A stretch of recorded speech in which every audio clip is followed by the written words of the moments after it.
You should have taken my offer when you had the chance. The only way to nullify my contract is to unequivocally prove that its conditions weren't fulfilled. So says the word of Asmodeus. Asmodeus? By his word, demons are incapable of speaking lies. You're out of your element, Tyrion. This is my domain.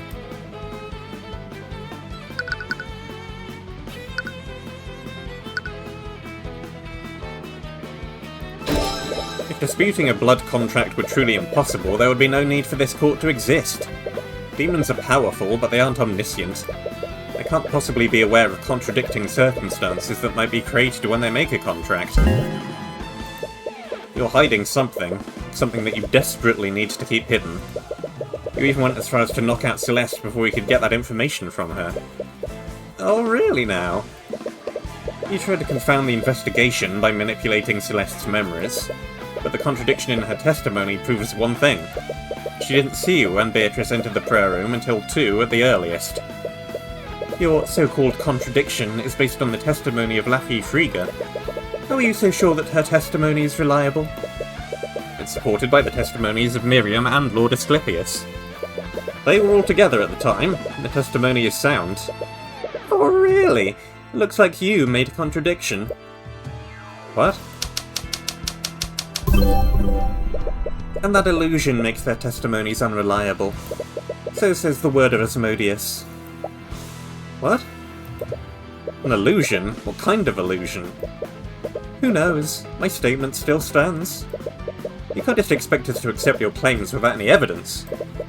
I can't speak lies, Tyrion. Every statement that comes out of my mouth has to be true. I don't need any proof. In this court, the only thing that matters is what is true and what is false. And the word of Asmodeus is that Laffy's testimony is unreliable. Damn it.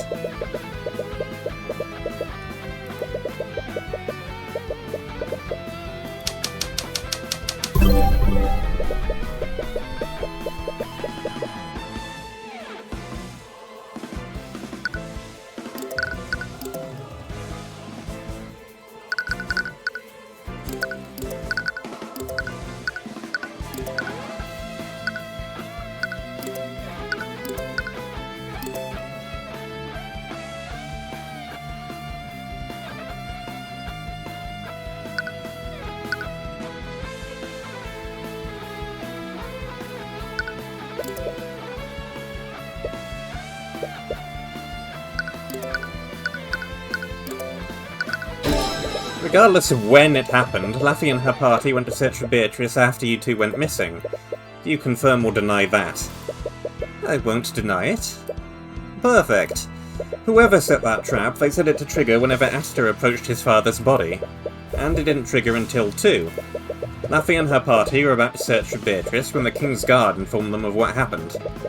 And, mind you, the King's Guard did this immediately after the trap was sprung. Since Laffy was about to begin her search when this happened, Beatrice couldn't have gone missing until that time. And, once again, you're predicating that on Aster's testimony. Not just him, Eris, several members of the King's Guard witnessed this. True, and that is why I'll respond with this. So says the word of Asmodeus. An activated force cage did not trap Aster during or after 150. But how? That testimony came from multiple people. Are you saying that the trap was sprung earlier than that? Don't you remember, Tyrion? I can manipulate the memories of people who have a blood contract with me. But I'll give you a little clue. So says the word of Asmodeus. But what? I tampered with their memories. You can't trust their accounts of what happened. How many people did you make contracts with? Little Lady Steelwind has been investigating my work for the last few months, but I've had my talons in Wyvern for far longer than that. I've been preparing for this for quite some time. But even the King's Guard. No one is safe from temptation, everyone has a price. Your little girlfriend should know that better than anyone. Still, there has to be something. I still have more evidence. Oh really? Whose testimony will you be relying on this time? You can present all the evidence you want. Most of what you have is based on eyewitness accounts. Even so, you can't possibly have made a contract with everyone there. Let's check that again, shall we? So says the word of Asmodeus. Are you kidding me? But you only said it's possible. You never said that it actually happened. You're the one disputing my contract, Tyrion. The burden of proof is on you. That's completely ridiculous. How would I possibly verify a statement like that? It's simple. Issue a divine edict to each person who was at the cathedral. You know he can't do that. If he gets it wrong even once, he'll die. It sounds more like your problem than mine. Damn it.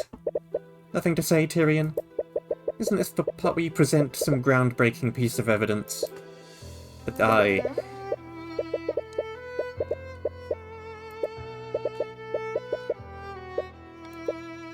Aster, I know he doesn't have a blood contract with you. I suppose you're right. So, are you going to use his testimony? He couldn't observe much from within that force cage. Do you understand now? You were never meant to win this game. But I've got to give you points for entertaining me this long. This is the most fun I've ever had, and I truly mean that. Tyrion.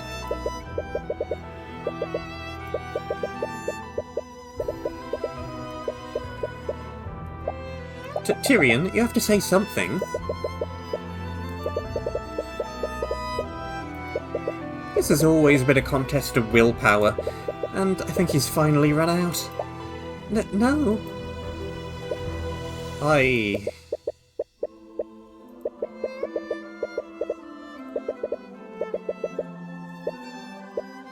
Mom, please. I need your help. Please, just tell me what to do. No.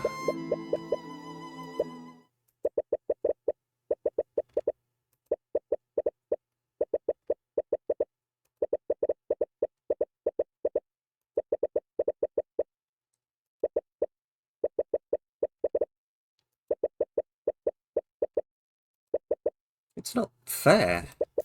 It's not fair, Miss Tamura. They're not even bothering to investigate the crime properly. Well, of course they're not. If they did, they'd be forced to admit that my client is innocent. How are you so calm right now? Is this what it's always like? How are you supposed to win like this? They can just keep changing the narrative however they want. They can, and that's exactly how I'll beat them. What? Look, Cuthbert, almost every part of the system is against us. But there's one advantage we have over the prosecution, and that's pure and objective logic. Logic? Tyrion, the prosecutor does all sorts of things to validate their case. They present evidence, they call witnesses, and they use those things to create conclusions. They create a box and throw a bunch of facts into it. They tell the court that everything within that box is the truth. And conversely, that makes everything outside of it a lie. But how does that help us? You point out contradictions in their case. That makes them throw more and more facts into that box to keep their case consistent. But if even one fact in the box is false, the entire thing falls apart. But surely they realise what you're doing. What if they play dumb and refuse to add anything to this box? Well, you can force them to. What? You can present your own truths, and you force the prosecution to either accept or deny them. By doing that, you can control what goes into the box. It all sounds so complicated. I don't know if I'll ever get the hang of it. Don't worry, you've always been a sharp kid. I know you'll do great things. So, don't give up.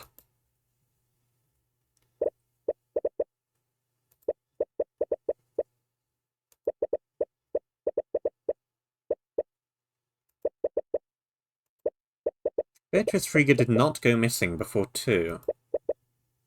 What was that? I said... This is far from over. So says the word of Horus. What the hell?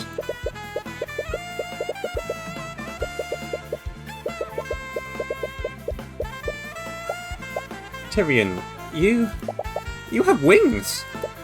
But wait, really?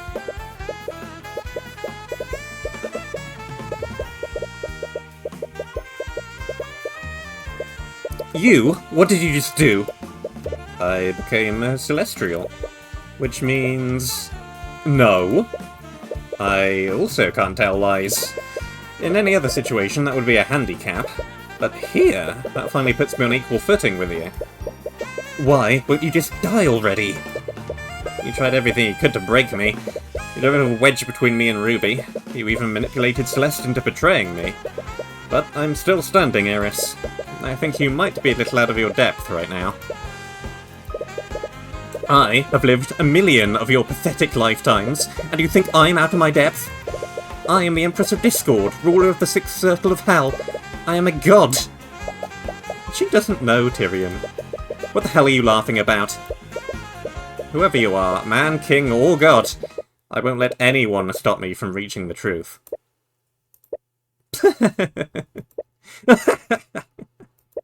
Since you're so graciously bared your soul to me, I guess I should do the same.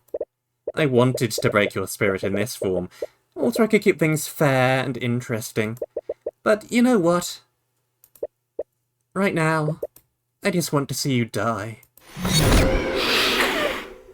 But what happened? Celeste? I'm here. I can't wait to tear you both apart.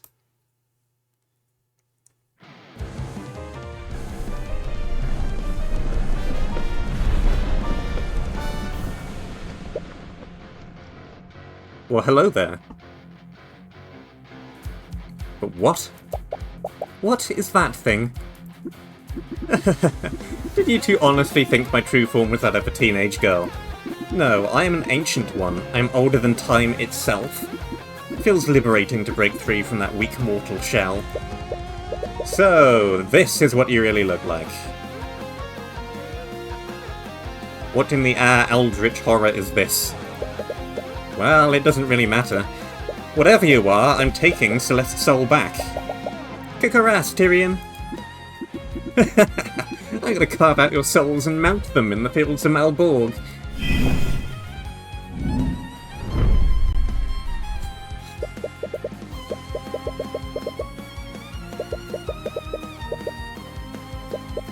Why don't we pick up where we left off? I've established that Beatrice didn't go missing until 2. I wonder, why do you get into so much trouble to make me doubt that?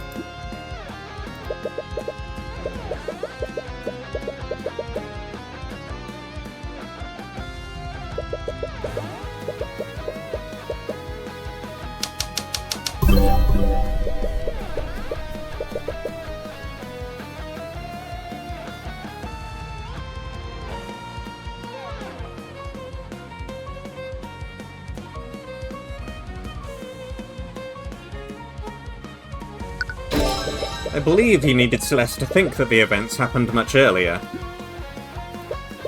Staying quiet, that won't work this time. So says the word of Horus. Nothing to say, you can't stay quiet forever. I didn't need her to think that specifically. I simply wanted to confound your ability to deduce what actually happened. And is that not what happened? That may be, but I think you had a specific reason to move her timeline back. So says the word of Horus.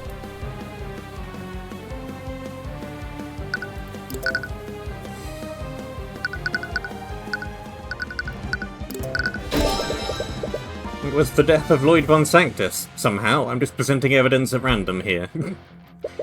He needed Celeste to think that she signed the contract much earlier than 2 PM, and that's because Lloyd von Sanctus's death occurred at 2:05, which would imply that you killed me, convinced Celeste to sign a contract, and made Celeste trick Ari into signing another contract, all in the span of 5 minutes.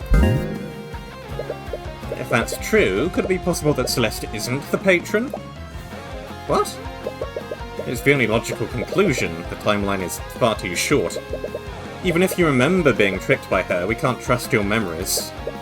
Isn't that right, Eris? Your desperation is almost pitiful. I should respond so that there's no room for doubt. So says the word of Asmodeus.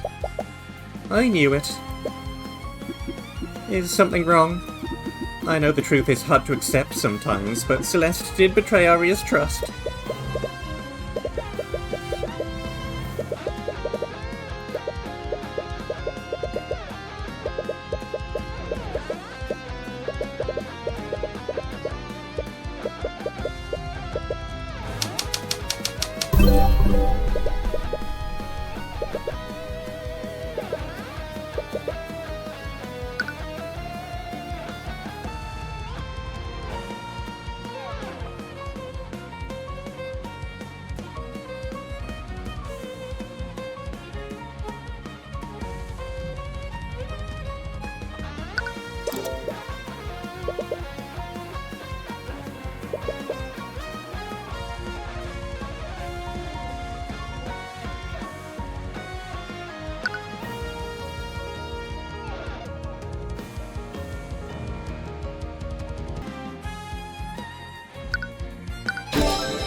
Oh, Arya, you dropped your runestone.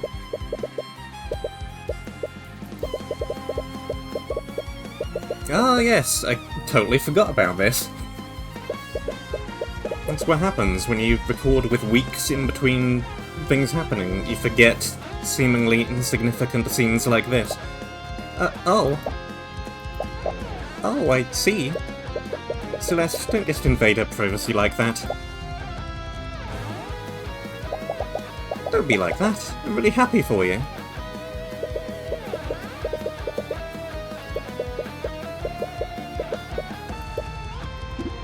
Is something wrong? You look conflicted.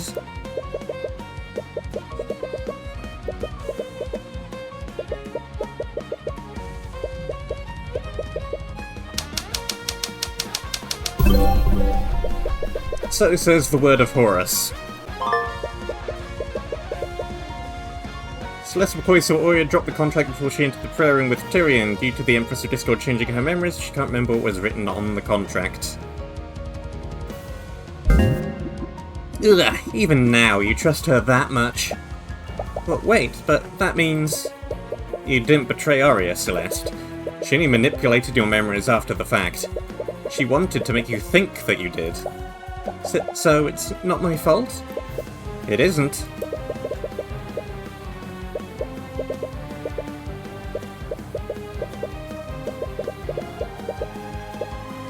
Celeste wasn't the one who secured Arya's compliance and cooperation. Doesn't that make your contract flawed? Please, I thought you were an attorney.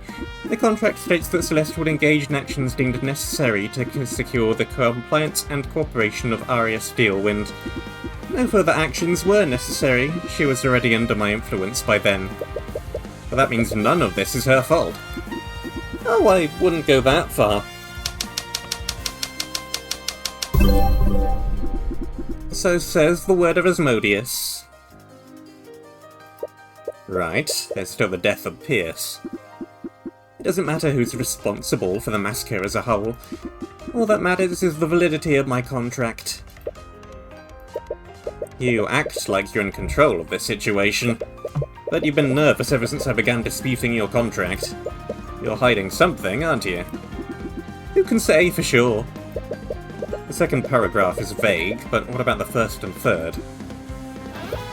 Something is off here. Wait, is it possible that he didn't die? Are you still in denial? I thought you were ready to die to save your beloved Celeste. Answer the question, Eris. You can't trust Celeste's memories. That memory where she confirmed my death could all be a fabrication. If you're still holding on to the hope that you'll survive this, let me state it plainly for you. I did not alter that memory. So says the word of Asmodeus. I'm sorry, Tyrion. How did you revive me, Eris? Did you even have the power to resurrect people from the dead? Who do you think you're talking to? Of course I do. But if you doubt me, why don't you declare that Tyrion Cuthbert never died?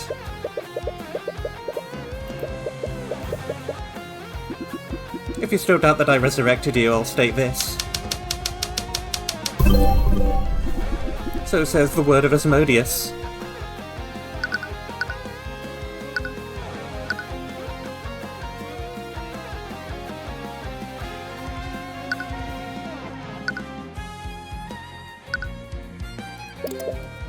You're clearly not acting in good faith. How can I trust what you're saying? Did you forget? The entire premise of this battle is that we can't lie to each other. Right. You're saying... Why do you need to specify that beings of your power can do that? Is it possible it's not a simple or easy feat to accomplish? For example, would Muraneth be able to resurrect a person from the death using a contract? Let me save you some trouble, I'll say it for you. So says the word of Horus. That's not the same as saying that it was impossible for me to do it. But it would require a large amount of effort on your part. Perhaps. But recall my previous declaration, Celeste was there. And by all accounts she concluded you were dead. How thoroughly did you check me? I have experience in first aid and it was pretty bad. You weren't breathing and your heart was stopped. She tried to resuscitate you for several minutes, but to no avail.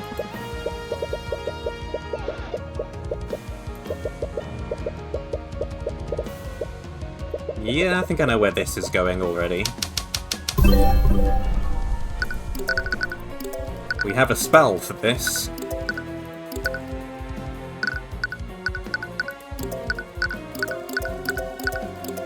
I just have to find it among the bajillion spells I have in my evidence.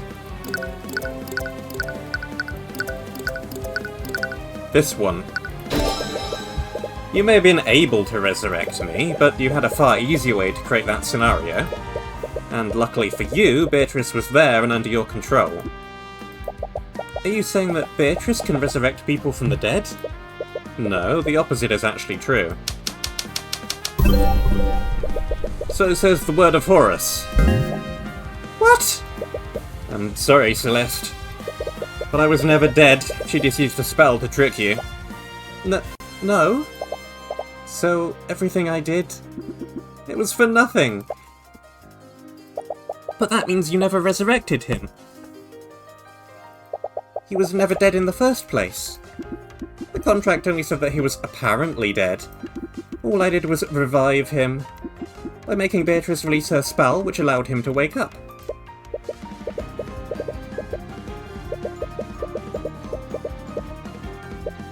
Something happened with Pierce, didn't it? What are you hiding? Whatever could you be talking about? The contract says that Celeste must bring about the demise of Garrick Pierce by her own hand. Since you wrote that contract, that must have been your intent from the beginning. So why are you so nervous? Something went wrong, didn't it? If you want to stay quiet, I'll just...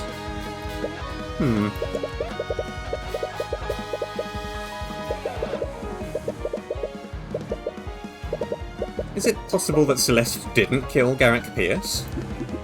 Are you serious? He's the man who killed her adoptive father, and he was slated to be executed next month. She didn't have a rational reason not to trade his life for yours. Yeah, as bad as it sounds, that wouldn't be a hard choice for me. There isn't a single reason why I wouldn't take a deal like that. She may have wanted to, but something else might have happened. Perhaps Beatrice or Arya misinterpreted one of your commands and killed him against your wishes. You're making this so tedious. So says the word of Asmodeus. Well, what if you forced Celeste to kill him? She signed that contract already, so you had control of her. The contract states that she needed to kill Pierce of her own volition and agency.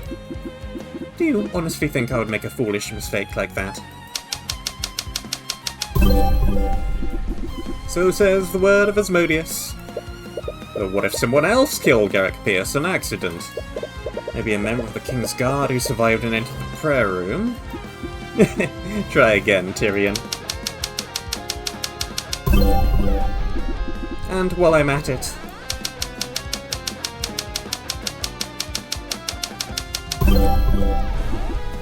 So says the word of Asmodeus. No? Do you understand now? I can refute any possible explanation you may have for Pierce's death. But the truth is, Tyrion, so says the word of Asmodeus. No. Have you given up? Have I finally extinguished the light of hope within you? I can't believe it.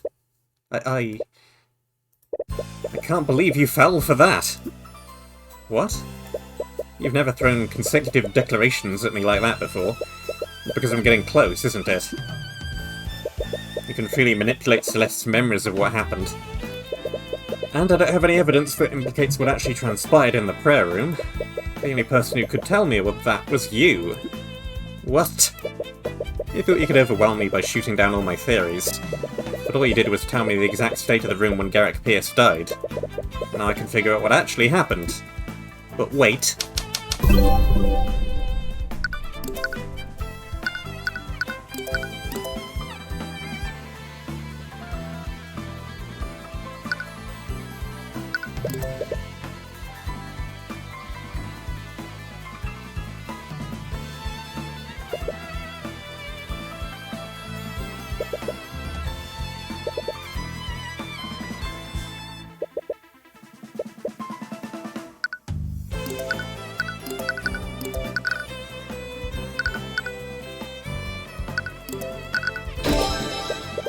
Eris Ilmater, Empress of Discord.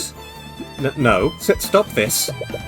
I'm not sure what would possibly drive him to do something like that, but when he was in the prayer room, Garrick Pierce chose to take his own life. What? You know what that means, don't you? But for the sake of it, I'll state it in a way that makes it abundantly clear. Stop this! Stop this right now! So says the word of Horus. The conditions of your contract are impossible for Celeste to fulfill. That renders it logically invalid. That's checkmate, Eris. You filthy little...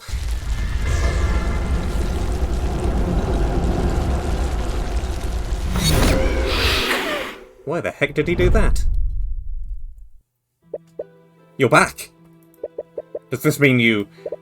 I successfully nullified Celeste's blood contract.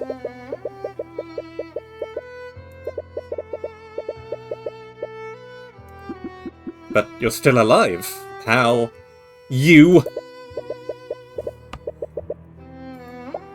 Me? You little bitch. I could have accepted losing to a Heavensborn. But you? What are you talking about? Tyrion's the one that beat you. Wait, I remember what really happened now. Tyrion, please wake up. You can't die. It appears that he's quite dead. You should be more careful, Celeste. You might hurt someone if you swing that dangerous thing around. I was right about you all along.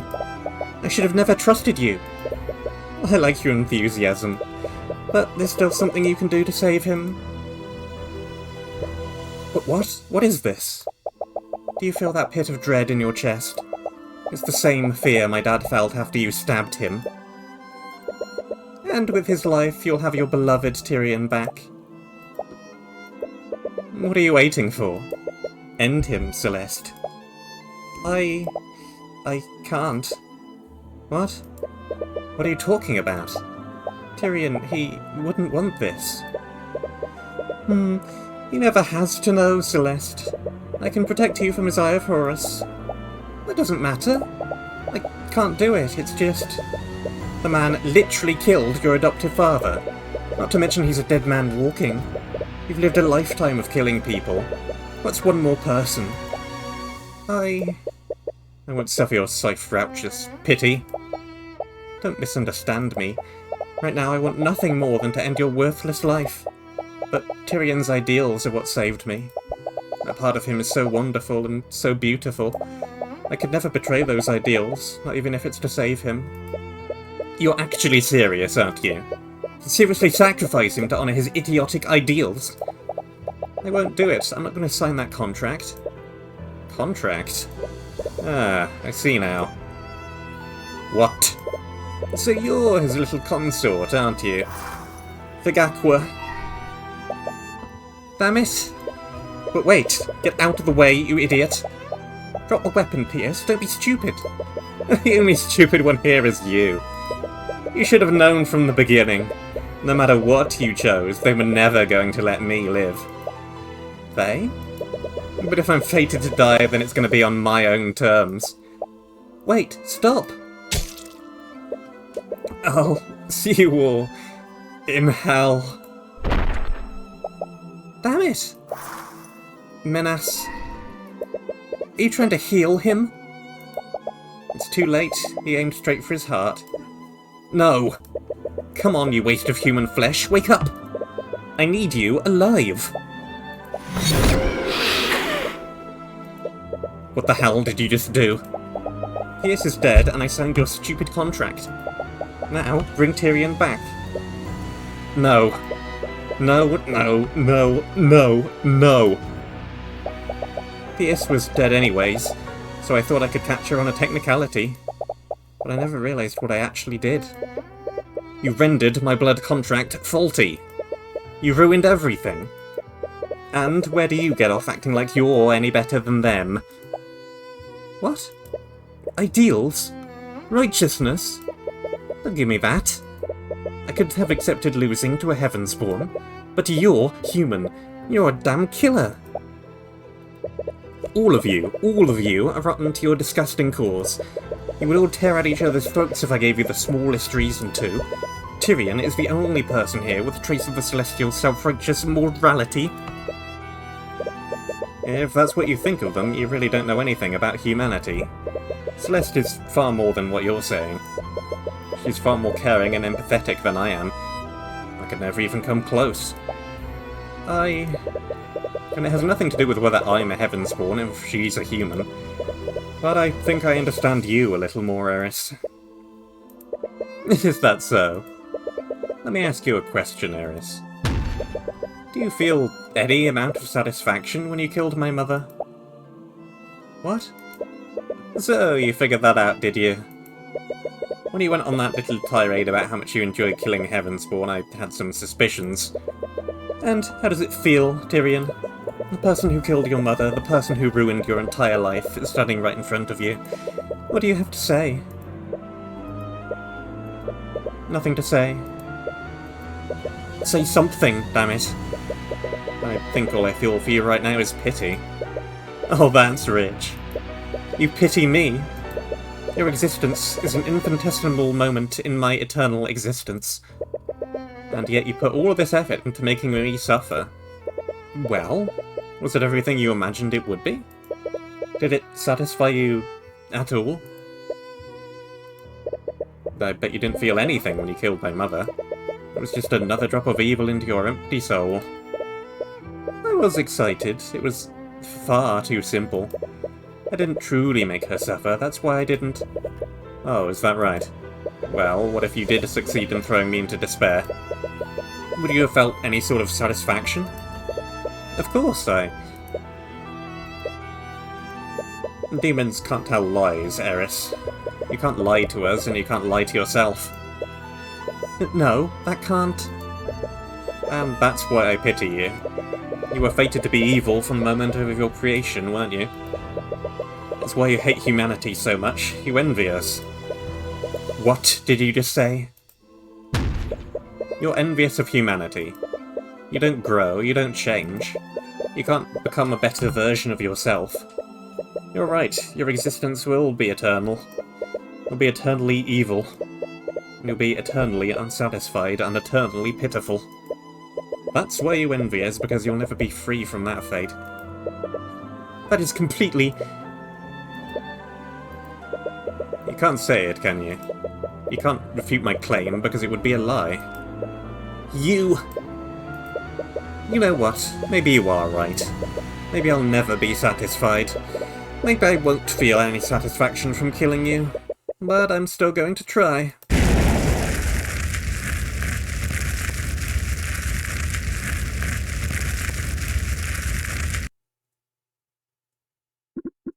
I think you would threaten violence in my presence. Arrogant witch.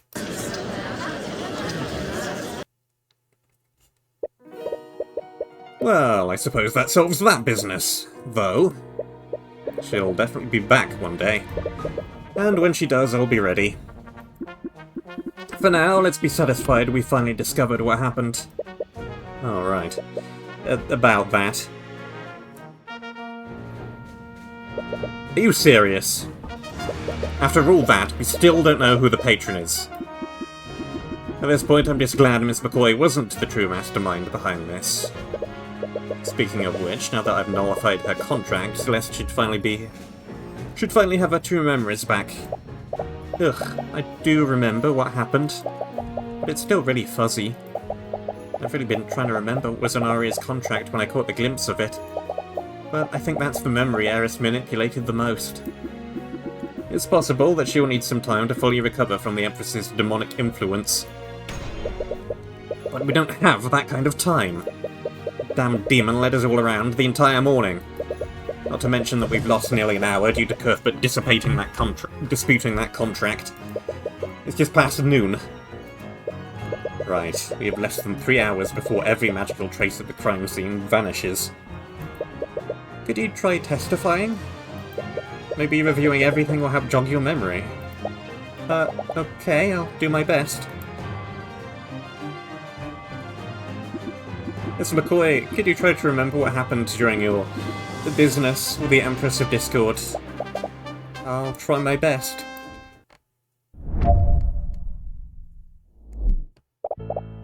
I think I remember now. We went to meet with Pierce at 1:50 and we heard that commotion outside at 2:20. I saw Arya attacking the guards there, and I fought her for about 15 minutes before she broke past me.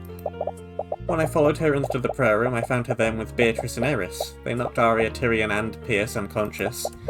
I checked Tyrion's body and thought he was dead, but I realise now that Beatrice just cast feigned death on him. Anyway, Eris offered her deal to me, but I couldn't go through with killing Pierce. I think you know the rest.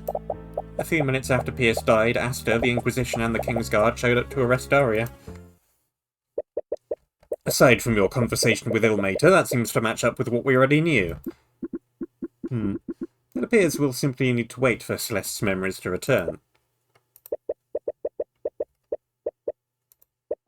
Even if there's nothing apparently significant, I'd still like to cross-examine her. Go ahead then.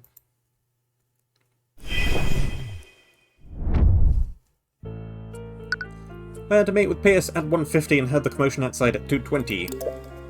Right, we now know for certain the meeting was at 2. Yeah, she only changed my memories so she could trick all of us.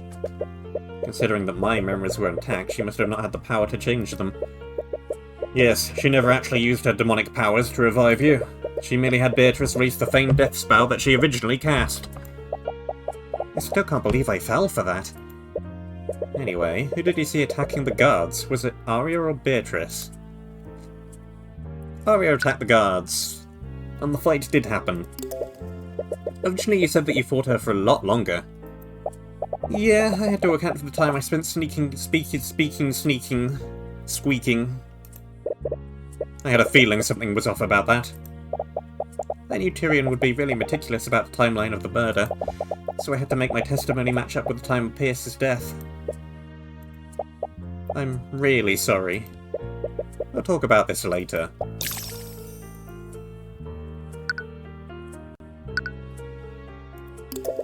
So we weren't wrong about Beatrice sneaking past you during your fight. Yeah, now that I look back on it, I was probably a distraction so Beatrice could sneak past me. What is it, Cuthbert? If the Patron was working together with Eris, why would Eris use Beatrice to knock out Arya? I never thought of that. Frankly, I find it hard to believe that the Patron willingly went along with the Empress's convoluted plan. They clearly needed Pierce to die, and relying on McCoy to do it seemed foolhardy.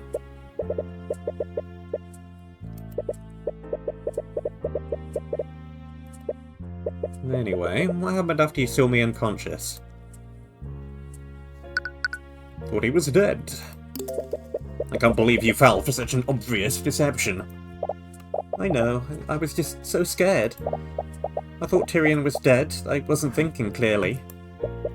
I'm glad that you care about me that much. But what you did almost destroyed Arya's future. Perhaps it's best to stick to the facts for now. Eris offered her deal, but I couldn't go through with killing Pierce. To think one blood contract could have such an effect on the investigation. I should have known she was up to something, but I was too desperate to realise it. You were put in a difficult situation. Take solace in the fact that you stuck to your ideals despite that.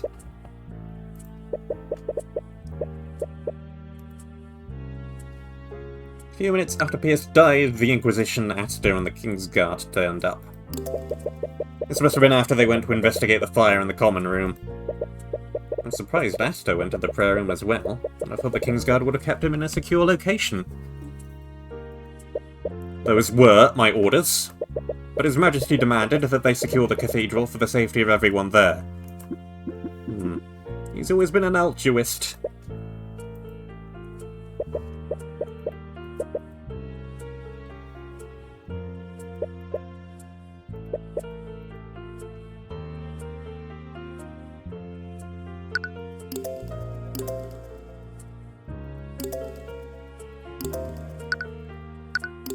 This case really does have a lot to do with the timings of things, doesn't it?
Objection!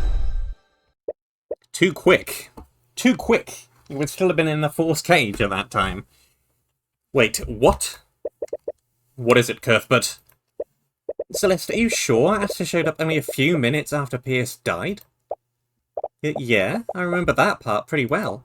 Eris seemed really worried about being seen by them. Have you figured something out, Mr. Cuthbert? It's just that... I remind you that we are extremely pressed for time. Stop wasting our time and just say what you want to say. Celeste, Derek Pierce died at 2:45, and Aster showed up in the prayer room only a few minutes after. Yeah? Where are you? Wait. That raises a big question. How did Aster enter the prayer room around 2:45, when he should have been trapped in a Force cage until 3? But wait, you're not serious, are you? McCoy's memories are clearly unreliable. My men all reported that His Majesty led them to the prayer room after he exited the Force cage. Normally, that would be more concrete when compared with Celeste's testimony, but we can't trust their testimony. What are you talking about?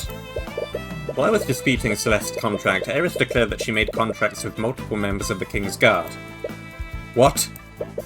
They were working together with her. Now, if these contracts were structured similarly to Celeste's, she must have had the ability to manipulate their memories. That means that they could have intentionally or unintentionally lied during questioning. To think, even the King's Guard had been compromised. How could I have let this happen? And even if we assume that he somehow escaped an inescapable Force cage, how did Aster know to head to the prayer room? I understand your point, but do you understand what you're implying? I'm not trying to imply anything, I'm just stating the facts that we know. We know that a human, whether willingly or otherwise, worked with the Empress of Discord to orchestrate this massacre. He was deeply trusted by Arya Steelwind, So much so that he didn't think twice about signing a contract that he gave her. There's only one person who meets those criteria. Aster de Wyvengard, the reigning king of our kingdom.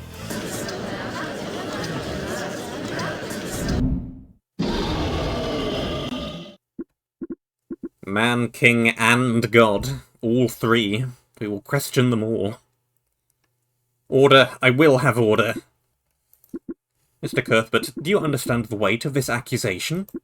To claim that the king collaborated with a demon in any capacity is no small thing. I do, but I'm hoping this is all a misunderstanding. After all, Eris's goal seemed to be nothing beyond sowing as much discord as possible. She made us believe that Celeste and Arya were both murderers. I want to save Arya, but I also want to believe in the people who believed in me. If Aster has information that can save Arya, we have to find it. Very well, then. I suppose it's only right, then, with everything that has transpired, that the king should make his truth known. I agree, and I wouldn't have it any other way. King's Guard, please escort His Majesty to the stand.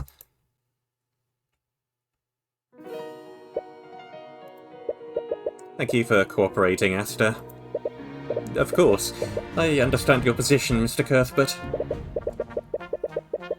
I'm hoping you can shed some light on how Arya came to be under the blood contract in the first place. It's possible Eris tricked you somehow and made you carry out the massacre. There has to be something we're not seeing, despite what the evidence points to. Evidence? You're referring to Celeste's testimony, am I correct? I'm sorry to say this, but are you sure we can trust her testimony? We could trust her now. She's no longer under the effects of a blood contract, which you claim no longer exists. But only you have the power to manifest them in the first place. What are you getting at? I'm sorry, Mr. Cuthbert, but I suppose what I mean is, after everything that just happened, how can we trust you? What? You disappeared for quite some time, to who knows where, and the only person who was there with you was Celeste and a demon who can clearly alter people's memories. Isn't it a little convenient she was burnt to a crisp almost immediately after your return? She said it multiple times, that didn't actually kill her. He's not wrong. And now you're singling me out as the patron, the one ultimately responsible for the murders of Von Sanctus and Sybil. If that demon made you into her puppet, wouldn't this be exactly what she wanted? That's right! How do we know that this Heavensborn can be trusted? We've all heard the stories, he's practically a dissident. For all we know, he could be an agent of the theocracy. Sorry, I didn't mean to insult you after everything you've done. But I suppose there's one way to confirm your theory. And what's that? Use your Divine Edict on me, just like you've done several times before. If I truly was in league with that demon, shouldn't I have a contract with her? It would appear, even if I was made to forget about it. Wait, that's right. We already tried that before and it didn't work. Which means he definitely doesn't have a contract with her. Why aren't you doing it? I can't. I already tried and nothing appeared. I see. I'm sorry, Mr. Cuthbert, I know you care deeply for her, but we all saw Celeste's blood contract and we heard her earlier confession. Not to mention we have no way of knowing whether Celeste is truly free from Eris's influence. If Miss Stewart is to be saved, we must all accept what needs to be done. I don't like saying this, but I think it's time this trial came to its conclusion. Don't you, Your Grace?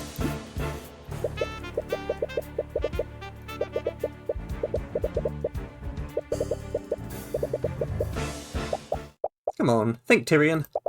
We just proved my blood contract wasn't valid, but the one who made Arya commit these murders is still out there.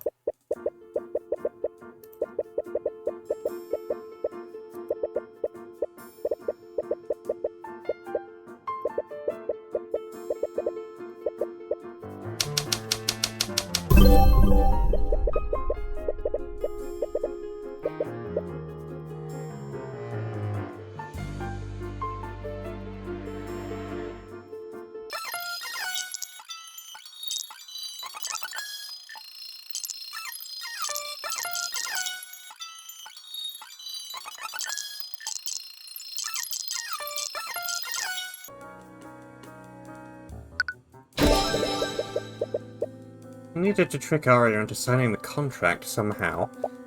But you've seen how she is around him. That wouldn't have been very hard to do.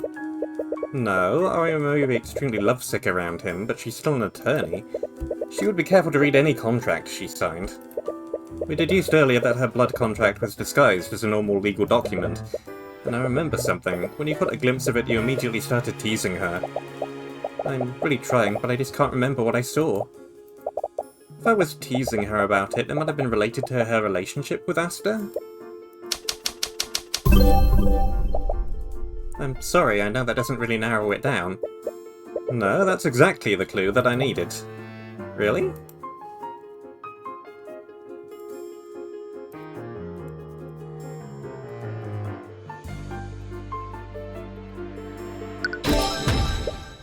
Asta, there is one piece of physical evidence that proves you were involved in this. Really? The Patron controlled Arya and committed each of the murders without having to do anything personally, but this was all contingent on tricking her into signing that contract in the first place. I recall you went to a meeting with the High Speaker right before the massacre started. It was to discuss your marriage to Arya, wasn't it? Yes, that's correct. Asta, the blood contract that Arya signed needed to look like a normal legal document, but I just realised something while reading it. The language used would have made sense under a different context. In that contract, Arya gave you her mind, body, and soul. It would bind her to you for as long as you both live. Wait, are you saying... No. In other words, till death do you part. Objection! That's a big leap in logic, even for you. Whoever tricked my daughter would have surely destroyed the evidence by now. The demon went out of her way to destroy her memories of signing it. I doubt they would have left any copies of the marriage license to be found. Indeed, bringing such heavy accusations against the High Speaker or the King require more than just speculation. First he dares call the King to testify, and now he's trying to indict the High Speaker? He's a traitor to the nation! I've more than just speculation, Your Grace. I have a copy of it. But your divination edict only creates the terms of a blood contract, not the material it was written on. The original document wouldn't be visible on your copy. That wasn't the copy I was talking about, Asta. But what? Don't you wonder how I knew about that blood contract? Every attorney has a magical runestone. They let us take pictures of crime scenes and write down notes magically. Yes, I'm well aware of them. And did you know Arya took a picture of the marriage license she signed? What? She was so happy to finally have your union codified that she took a picture of your marriage license. Even though it was technically illegal to do so. Why would she... The moment she regained consciousness, she thought she was a danger to others. She had no memories of what she did that day, but she knew something was wrong. That's why she locked herself in a cell with an anti-magic field. She was being rightfully cautious. But had she simply left any of those anti-magic fields and checked her runestone, she would have found a picture of a marriage license with the exact same words as her blood contract. So I'll ask you this, Asta. Who gave that marriage license to her? Was it you or the High Speaker? If you don't want to answer, we can drag the truth out of both of you. Don't bother. No. So it really was you? Tell me, Mr. Cuthbert, do you know what the best kind of lie is?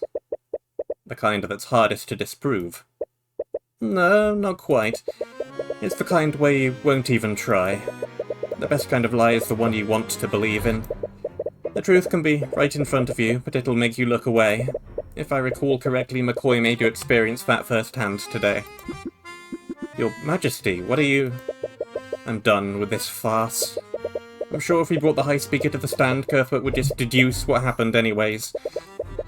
It was always going to end this way, I suppose. And perhaps I was just lying to myself. You're High... No. Asta, you whelp. Are you saying that it was you? You used my daughter to commit mass murder? I did, Lucia. What of it? How could you? And what right do you have to judge my actions, O great scaled lord? I was only cleaning up the mess you created. And if it weren't for Eris's little games, I would have done it in a much cleaner manner. Pardon me? No, I think I'll be pardoning myself. You can't be serious. I am the King of Wavengard, am I not? Is that not my right? You're insane. Tell me, does this terrify you all? To know that I can do whatever I please with no one who can stop me? Is this not what you've all been doing to the rest of this country? Do you seriously expect to get away with this? I do. Who has the power to stop me? The Scaled Lord? Yes, exactly him. That's why he hosted this trial in the first place. His authority is above yours. I didn't ask who could stop me, Tyrion. I asked who was going to. What? Why aren't either of you saying anything? Yes, Rathalon had me arrested. Put my 7-year-old brother on the throne. I'm sure history will tell you exactly how a kingdom fares when a child sits on the throne. Or would you take the throne for yourself? You spent all those centuries huddled away in this ruined city. I'm certain you know exactly what problems this nation is facing and what it needs to right itself. Rathalon! I'm sorry, Mr. Cuthbert. I came here to do what was best for my people. I may not know the best course before me, but I know with painful certainty that it is not to seize control of this nation. I will not take that responsibility again. Nor will I thrust that responsibility onto those who would not have it. Not really surprising. From everything I have seen, negligence has been your one consistent trait. And what of you, Lucia? Are you going to try and depose me?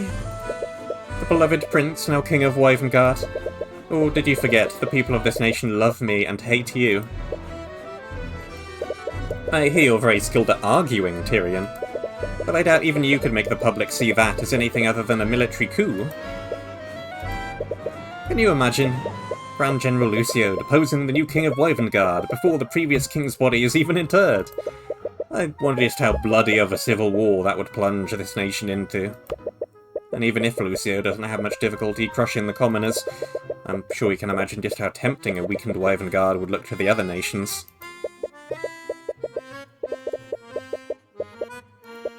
Aster, you're holding the entire kingdom hostage! I'm merely consolidating power where it belongs, in the hands of a kind and benevolent ruler who's finally going to fix this nation. You murdered several people, consorted with demons, and enslaved your own fiancée. I'm sure that to you, my actions may seem evil and unforgivable, but to those in the Wavengard nobility, I doubt that I'm even the first to do such a thing. This is just, politics.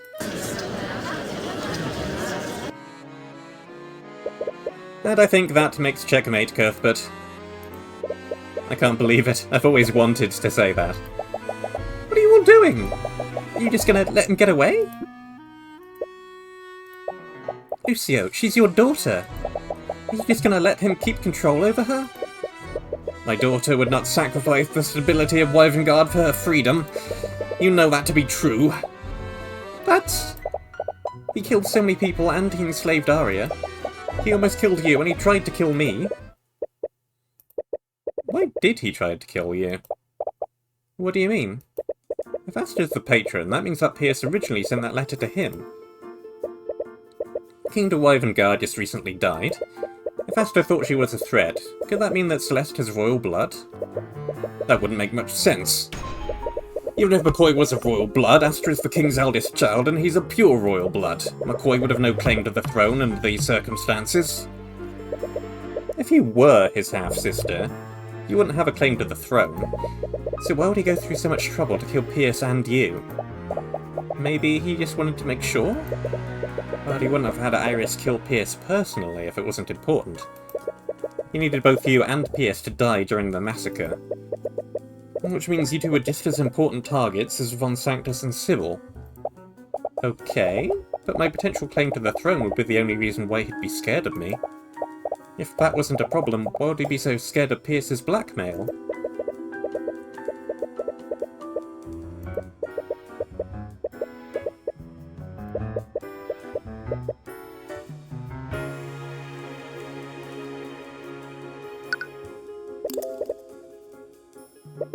The Church of Bahamut is important not only to Ravengard's culture, but to its civil stability. Faith is a powerful and unifying force. Is that why you revise Ravengard's history and keep Heavensborn outside the country? I don't know what you're trying to insinuate.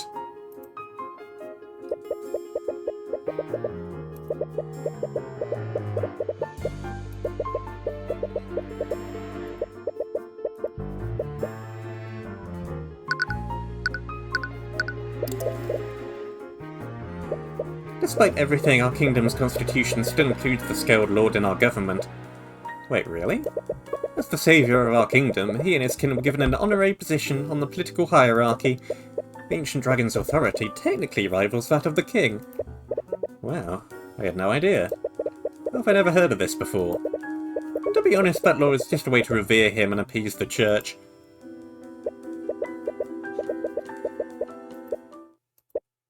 Wait.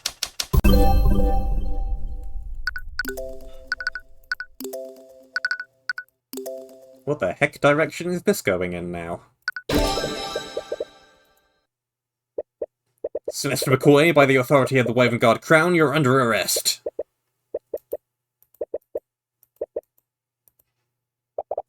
But I know more than one spell now. I actually just learned a few new spells today. Sorry, spells, as in plural? How long did it take you to learn these spells? A few hours, I think. Ah, so you too come through the same humble beginnings that I do. Which spells have you mastered? I haven't really mastered any of them. I know about 7 spells, though. Is it 7?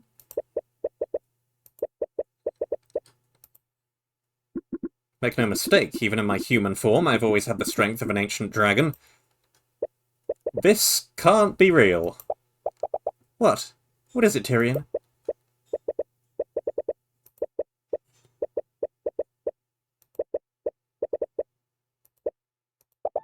You okay? You got really pale all of a sudden.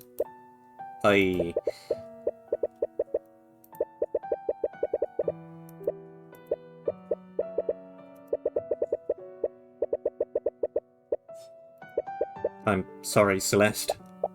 What? Why are you apologizing? What I'm about to do could change your entire life. Possibly in a way that you don't want it to. It will place an unimaginable responsibility on your shoulders. But it's the only way to save Arya and stop him. So I'm sorry. Please forgive me for doing this. Do you think one little life-changing event could ever change how I feel about you? Are you sure? I owe you and Arya for what I did. But this is... We need to do this to save Arya, right? It's partly my fault she's in this situation. But if my life is really going to change because of this, just promise me something. What is it? To take responsibility for what you're about to do? Of course, I was always going to do that, regardless of what happened. Good. Are you two done flirting with each other? If you have nothing else to say, stop wasting all of our time.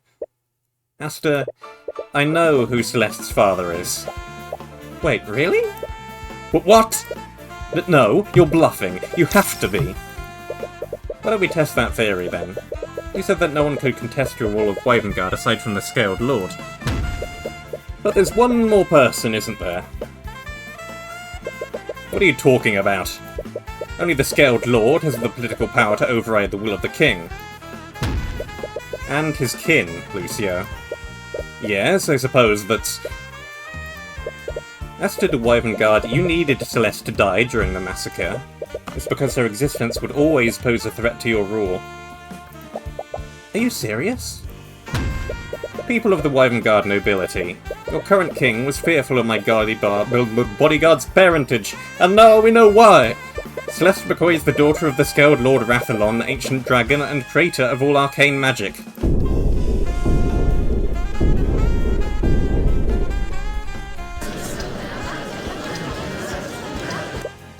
Judging from your reaction, I'm right, aren't I? I'm half-dragon? Well, I'm apparently part angel, so you're in good company. So that demon was speaking the truth. As to the Ravengard, as the Scaled Lord's kin, Celeste has the authority to pass judgment on you and override your rule. And when you're gone, she will take your place as the ruler of Wavengard. Miss McCoy, think about this. Can you even begin to grasp what it takes to lead a nation? Much less this broken one. You'll find this crown no less binding than any blood contract. Just tell me one thing, Asta. Why did you do this to Arya? She trusted you. She loved you. You could have changed Wavengard together with her. And you could have done it all without having to do any of this. Is that what you really think? I suppose you would. You probably also think Tyrion is the first person to try and change this nation, while still working within its laws. There's nothing wrong with having ideals and working within the law. My father was like that too. He was a man of ideals, once. But I watched for my whole life as he was forced to compromise on everything he believed in, one ideal after another. It was to keep the peace. We must maintain the stability between the noble houses to uphold law and order. And you know who paid the price every time? Not him, not I, not any of the nobles gathered here. No, the people who paid the price were the common folk. The kind of people you two are always trying to save. I would have honestly thought you'd understand by now. A gulf exists between what is just and what is lawful in this kingdom. I'd have thought you two, out of everyone, could have understood why I did this. We know it's not fair, but we're capable of changing it, and you had the power to do just that. I am changing it! You worked so hard to find the truth behind Von Sanctus and Sybil's murders. But here's a little bit of truth that's evident to everyone in this room except you two. Half the people present here today are glad that they're gone, and the other half wants to be the ones to replace them. The blood I shed in a single hour did more good for this kingdom than you two would have done in years. So that's how you plan on fixing this country's problems. By working with demons and killing your way to a brighter future? If I have to, why not? Every day across this nation, commoners are killed and oppressed at the hands of the very nobles gathered here. They bleed this country dry and feed on its people like carrion. I'm merely returning a much-needed sense of equality.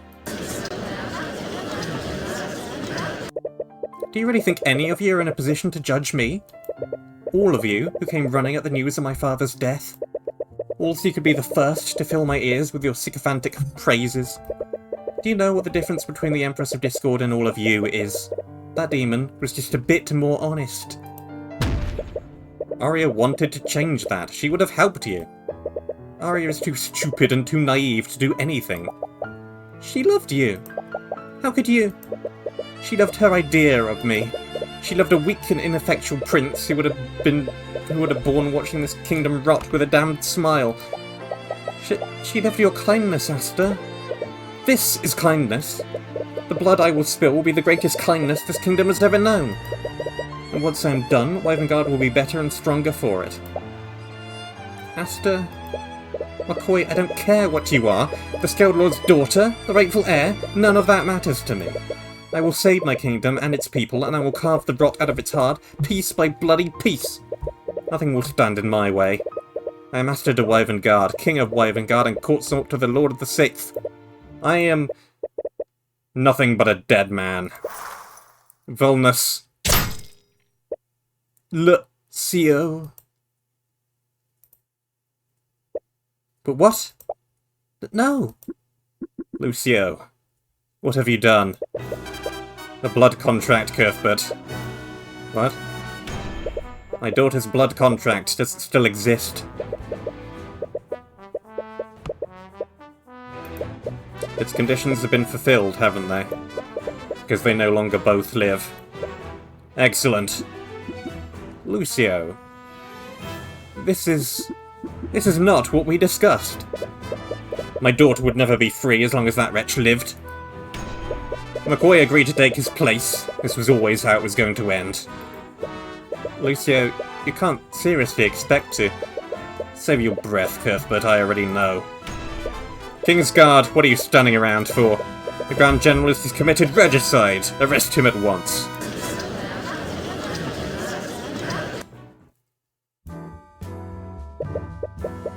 I suppose that's that then. This doesn't really feel like something to celebrate. I'm compelled to agree. As am I. To think that His Majesty was so far gone that he'd consort with a demon. Also, we could save the common folk.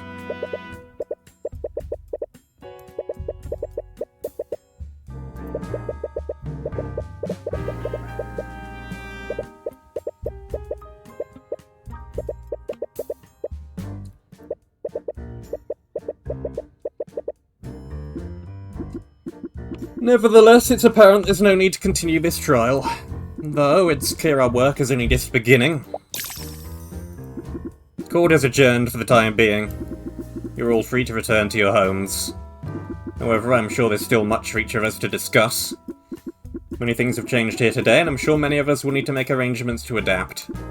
Until then, please refrain from discussing the events of today outside of these halls. This goes without saying, but we must keep today's events a secret from the public, at least for now.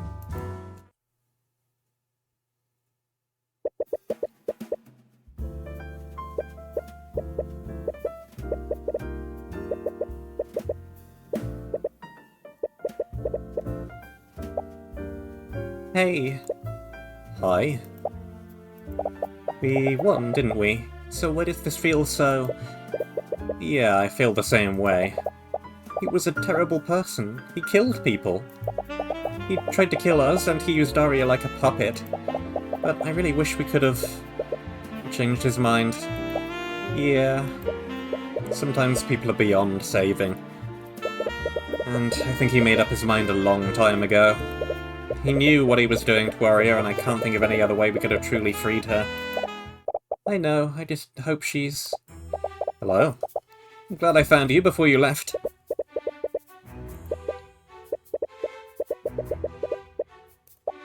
Oh, Arya. I'm so sorry, Why are you apologising? What? If it's about your testimony, I'm afraid I will need to charge you with perjury. Ah, right. Wait, seriously? Come on, I'm basically your boss now. No one is above the law. That was made apparent when...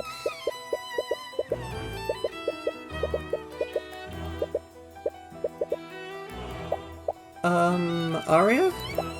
Anyway, I'm sure it's nothing to worry about. You do have a talented defense counsel after all. But right. Anyway, I wanted to thank you for the work you've done, Mr. Cuthbert. I truly mean it when I say you have my gratitude. Yeah, of course. Anyways, I have much work left to get done now that now that the Grand General is in custody. I'll be taking my leave. Yeah. What was that all about? Why didn't you say anything to her? I didn't see anything through the eye. She must be subconsciously guarding her emotions. I guess I don't really blame her. No, Celeste, I didn't see anything. What? I looked at her with the eye. She wasn't holding anything back. And even with that, I saw nothing. There was no anger, no sadness, no fear, no joy. I've used the eye to see the emotions of a countless amount of people, but I've never seen that before. It was like I was looking at a machine. But you're right, I should have said something. I'm gonna... Do you mind if I talk to her?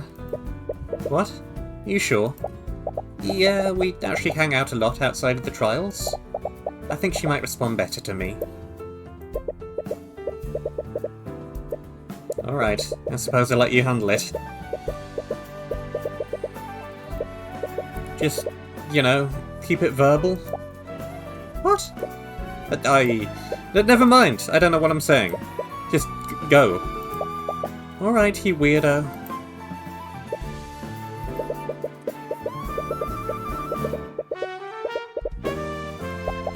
What do you mean she's gone? She was just here. I'm sorry, Your Grace.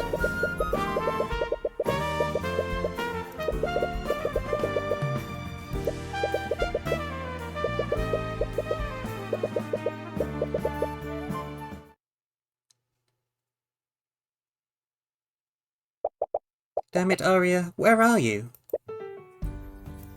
Hello? My apologies. I didn't mean to frighten you. No, it's fine. You're looking for Miss Steelwind, aren't you? Yeah, how do you know? She's been sitting outside my lair for a while. I tried speaking to her, but... yeah, I get it. I'm gonna try talking to her. Of course. Rathalon? Yes? I'm not mad at you, you know. What? I'm not sure why you left me at the McCoy Tavern, but because of that I got to be raised by my mom and dad. And if I didn't live there, I would never have met Tyrion or Arya. I could never be mad about you giving me a life like that. Plus, now I know that I'm half dragon. That's pretty cool, isn't it? Miss McCoy, don't be so formal. I'm technically your daughter, aren't I? Right, Celeste. So, I've been meaning to ask about you and Mr. Cuthbert. Are you two... Oh wow, look at how late it is! I'd better go talk to Arya right now. I'll see you later, Scaled Dad. I mean Scaled. Just bye! She called herself my daughter. I suppose I understand how you feel now, Lucio. Hey, Arya. Oh, Celeste, what are you doing here? Just making sure you're doing okay. You are doing okay, right? I am. There's no need to worry about me. You're looking up at the sky. Are you looking at the stars? I was looking at the moon. It's full tonight. Do you mind if I watch it with you? Do what you want. I technically take orders from you now. You know, it was also a full moon outside on the night my parents found me in their inn. That's why they named me Celeste. It's the word for heavenly bodies in the Draconic language. Is that so? Yeah, they told me they thought I was a gift from the Scaled Lord. In a roundabout way, they were actually kind of right. It's a little funny when you think about it. By the way, I never got to thank you for sticking up for me before. What? Remember, you jumped onto the stand when Tyrion manifested my blood contract. Not that I blame him, but I don't think even he believed in me at that point. And if you'd never done that, who knows how this could have ended up. I really appreciated you doing that. You're a really good person, Arya. I was merely doing what I thought was right. Yeah, I guess that's what you've always done. You're not really going to charge me with perjury, are you? Of course I am. I was serious about that. Damn it. But we do require your help to hold the structure of our kingdom together. We won't sentence you to prison, but I might have you do some community service. Fine. I guess I can live with that. My father told me I was being too lenient, but I can understand the position you were put in. We all do stupid things for love, after all. Stupid. Arya? How? How could I be so stupid? Hey, you're not... I am. I'm a complete and utter fool. I knew about blood contracts after what happened to Beatrice. I'm an attorney, for Lord's sake. I've read countless legal documents. When I signed that contract, I knew something was wrong. But I was just too stupidly happy. That's not fair. No one could have expected him to do something like that. Now my father, he's gonna pay for my stupid mistakes. I'm sorry. Celeste, why did I trust him so much? He used me like a puppet, with my hands and my magic. He made me... I'm sorry, Arya. What he did to you was horrible, and I don't know how to make it better. But you're not alone, okay? It's not just me. Tyrion, your father, we're all here for you. So please don't shut off your emotions from us. Thank you. Celeste, I think I've made a decision. What's that? I'm gonna drop the charges of perjury against you. Wait, are we still on that?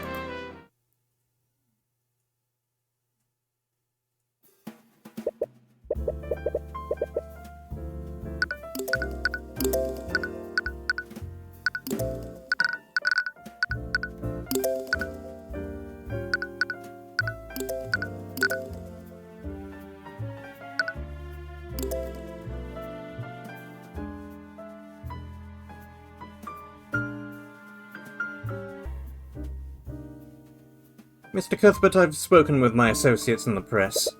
The story we created should be printed as we speak. I don't like this. We're lying to the people of Wavengard about what really happened. Not to mention, this story paints me like I'm some kind of god.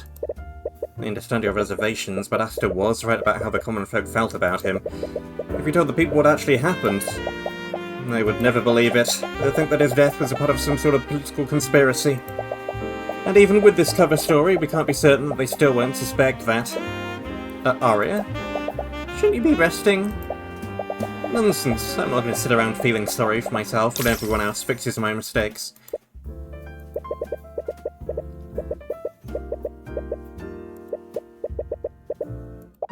As much as it pains me, we should strive to carry forth the virtues that Aster represented to the common folk.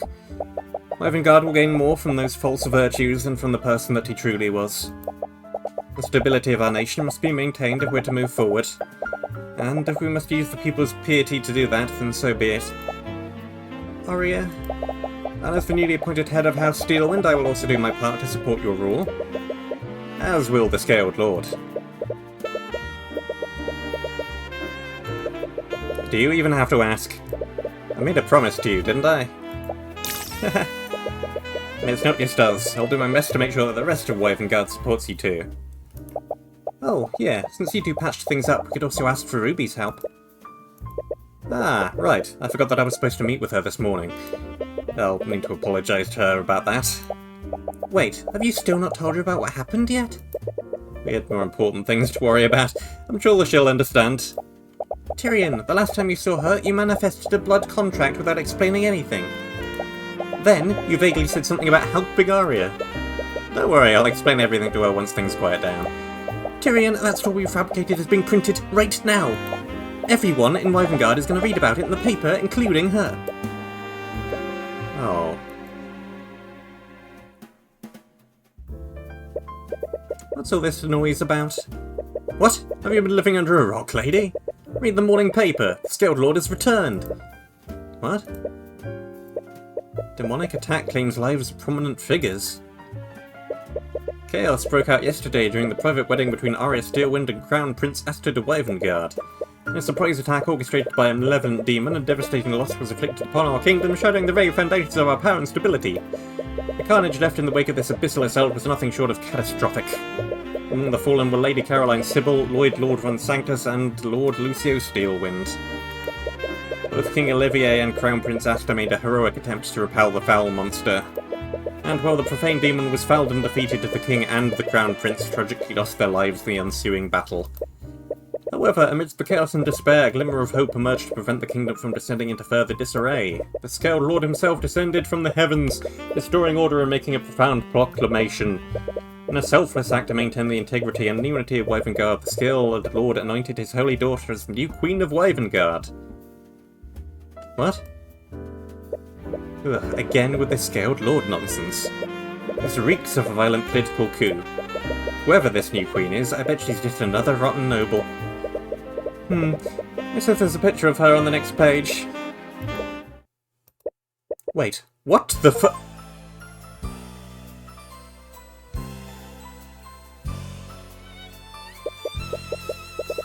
Good game, good game, good gamety gamety game game.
Hey, why'd you bring me out here?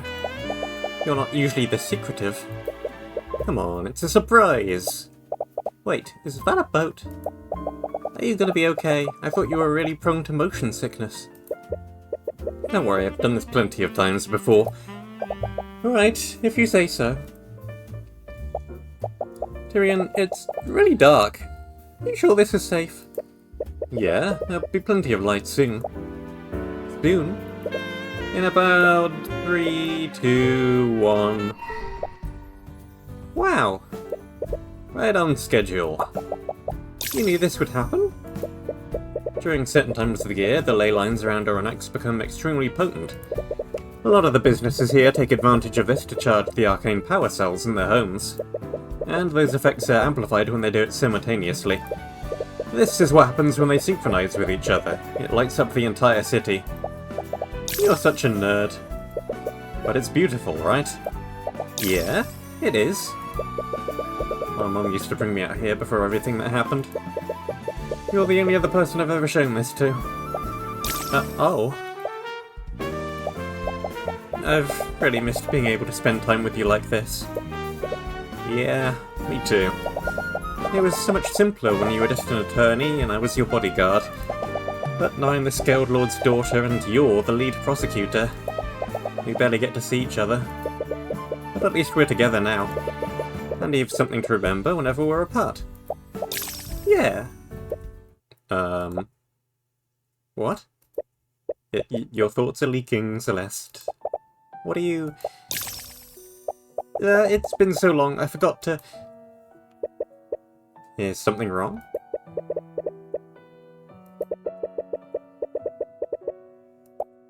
I didn't really mean...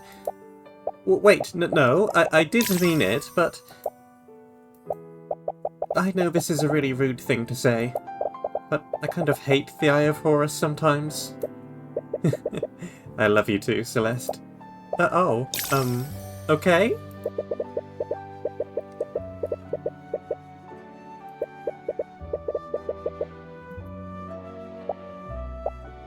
Tyrion, I do not want this. Of course I do. I've wanted this for a long time. I always find myself smelling like an idiot when we're together. I don't think I've ever felt this happy before.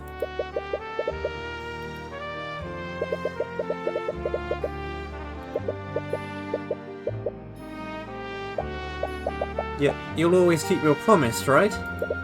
No matter what happens, no matter where each of us goes, we'll go there together. Good. Sorry, this is all a little too much. I'm feeling a little lightheaded. Take all the time you need. Right now, we've all the time in the world. Have you heard about what happened in Wavengard? Is that why you've called me here? This could have been an email, Arch-Sentinel. This is serious. How did we not know about this Tyrion Cuthbert? Keeping records of the Heavensborn is Lumina's responsibility, High Inquisitor. Frey Cuthbert was always a slippery one, even you couldn't track her. And he's just one Heavensborn. Ilya, he brought the Lord of the Sixth to the court of bloody Azathoth. Do you have any idea the amount of damage they could have done to the multiverse there? You're worrying too much. We're still here, aren't we? The multiverse is intact and everything is fine. Ilya, he has the Eye of Odin. What? I checked the data my drones collected.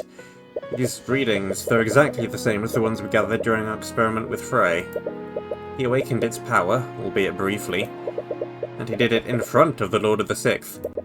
You must assume that the Lord of the Ninth knows about it as well. Come on, that's not possible. Even you said it was impossible to manifest Odin's power on the mortal plane. The Lord of the Ninth has begun moving his forces. He knows, Ilya. You know better than anyone else. Nothing is impossible when the House of Horus is involved. Alright, you win. I'll look into this.